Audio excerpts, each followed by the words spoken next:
Почитувани, СДСМ досега не собра храброст и доблест да поздрави ниту една мерка која е во корист на младите, а ги донесе владата предводена од ВМРО ДПМН. Тие слободно може да продолжат да ги критикуваат мерките, но младите несомнено препознаваат кој работи во нивна корист.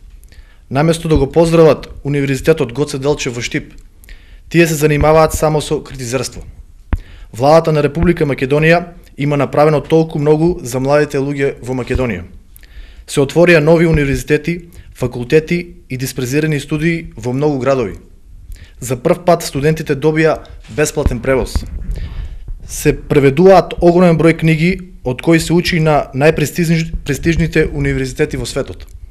Се зголеми бројот и висината на стипендиите и студентите од Македонија добија можност преку Министерството за образование годишно да аплицираат и добиваат повеќе од 7000 стипендии по различни програми.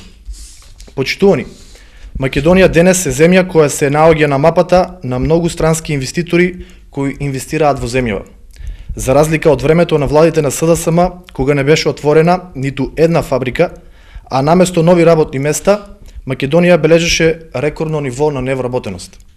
Благодарение на политиките кои ги превзема владата предводена од ВМРО ДПМН, отворени се десетици нови фабрики и обезбедени се 120.000 нови работни места. А Македонија е препознаена како топ реформатор и дестинација за инвестирање од најреномираните меѓународни институции. Ви благодарам.